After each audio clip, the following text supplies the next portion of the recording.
All right.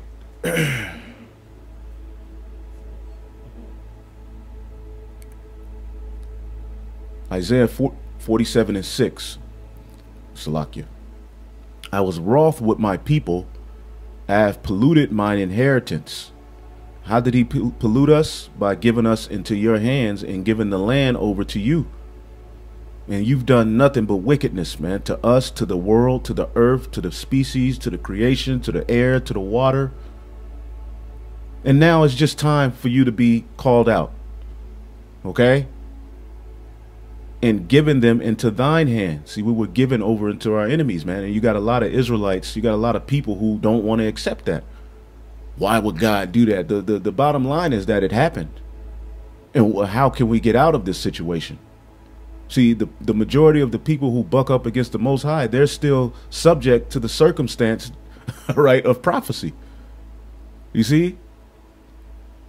You got all of these house of consciousness. You know, why would God do this? Why, you know, this, but they're still in captivity. They're still under the authority of Esau Edom. They're still being sprayed with chemtrails. You see? Why did it happen? Where can you go into your text and prove these things?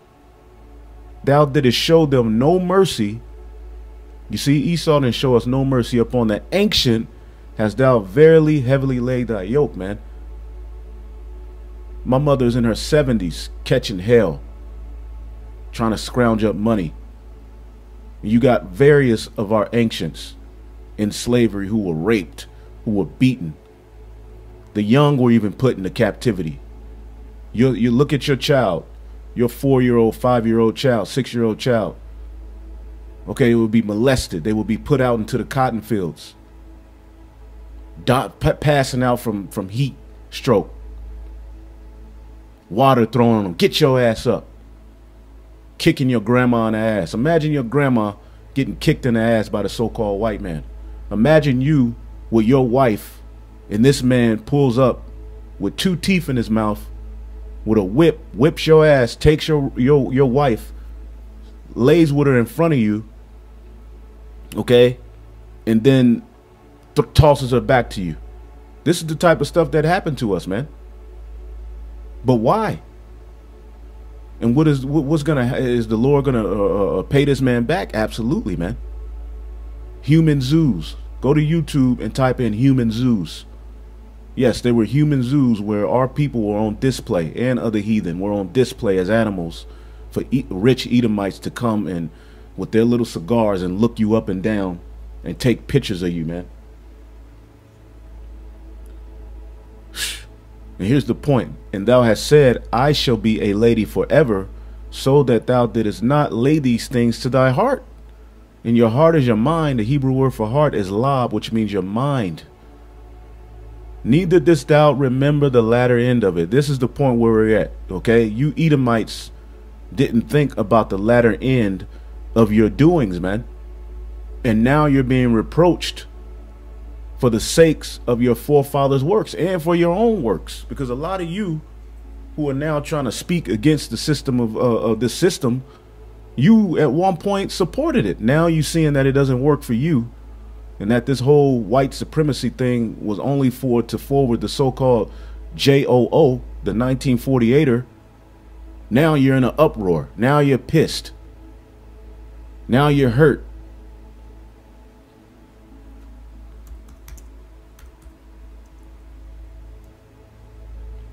This is the book of Jeremiah 32:18. Thou showest love kindness unto thousands, and recompenses the iniquity of the fathers into the bosom of their children after them. It happened to us. The great, the mighty God, Yahawah, the Lord of hosts, is his name. All right. So he recompenses the iniquity of the father into the bosom of their children after them, which is why you're all being called out. This is why so-called white people are on the ropes. And they feel they feel attacked. Well, it's prophecy, baby. Okay, a parable is being taken up against you for the bullshit that you've done. Okay, and that you continue to do. Not only to humans, but to the creation. This is Sirach, the 41st chapter, in the 5th verse. The children of sinners are an abominable children, and they that are conversant in the dwelling, all right, of the ungodly.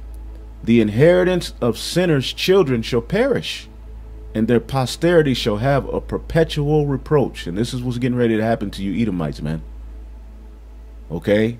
We are sent to witness against the fugitive so that he can be put unto his sentence of 1,000 years of double.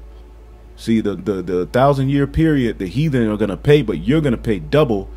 And then after it's all said and done, okay, you will be absolutely decimated. And real quick, going back to Isaiah the 14th chapter, that's what it's talking about. Isaiah 14. Okay. After we read how, you know, they would say, is this the man that made the earth to tremble? Verse 18 says, all the kings of the nations, even all of them lie in glory, every one in his own house, because we're going to put the nations where they belong.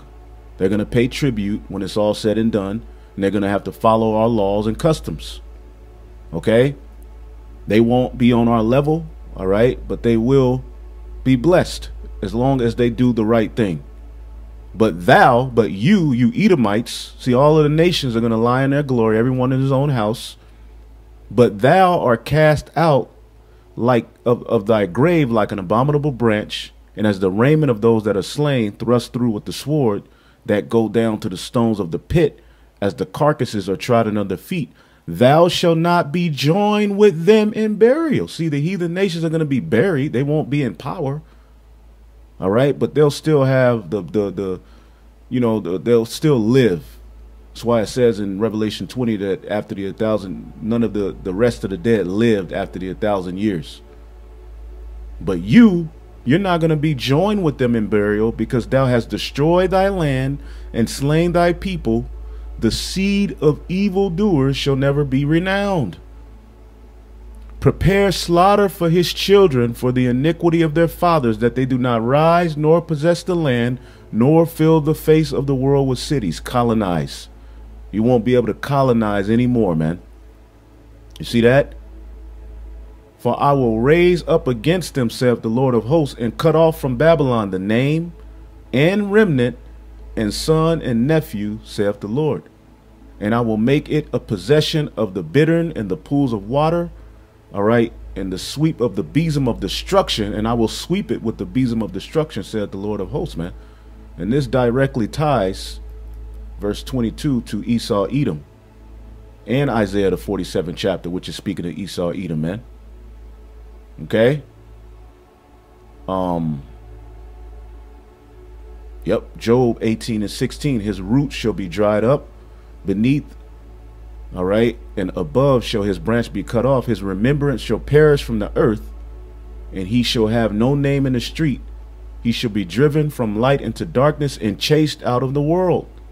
He shall have neither son nor nephew among his people. All right, which son or nephew they have seed. Your seed is going to be cut off from the planet Earth, nor any remaining in his dwellings, man. Okay. Let's see. I believe there's a scripture that links directly to it. Nah, let me see.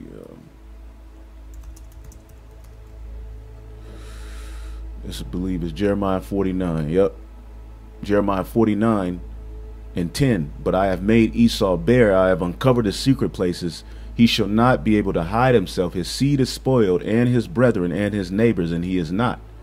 Leave thy fatherless children, and I will preserve them alive. And let thy widows, what's a widow? One who lost her husband, trust in me. We all know what that means. All right. So this is Sirach, the 41st chapter. All right. And the 6th verse. The inheritance of sinners' children shall perish, and their posterity shall have a perpetual reproach. Because if you look at it, Esau's claim to fame is having a legacy to pass down to his children.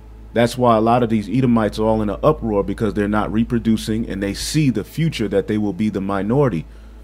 Okay? Well, it's going to get even worse than that for you Edomites, because you will be no more. Okay? And you're being reproached because of the works of your forefathers. The children will complain of an ungodly father because they shall be reproached for his sake. You see that? You're going to be reproached for his sake, man. Okay, which is a fulfillment of biblical prophecy of Micah, the 2nd chapter. Okay? Micah 2 and 4. In that day shall one take up a parable against you and lament with a doleful lamentation and say, we be utterly spoiled. He have changed the portion of my people. How have you removed it from me? Turning away, he have divided our fields. You stole every damn thing, man. And now we're cursing you out because the land of Israel, Jerusalem, that doesn't even belong to you. And you're being cursed out to your face by the prophets, man. Okay, Job 4 and 8, even as I have seen, they that plow iniquity and sow wickedness reap the same. Okay, you will, okay, pay for what your forefathers did. You will not escape. Us here doing these videos, we don't escape. We get judged. And I know when I'm being judged. How much more you Edomites, man, who, as it says here in Proverbs 22 and 8, he that soweth iniquity shall reap vanity, and the rod of his anger shall fail, man. You see?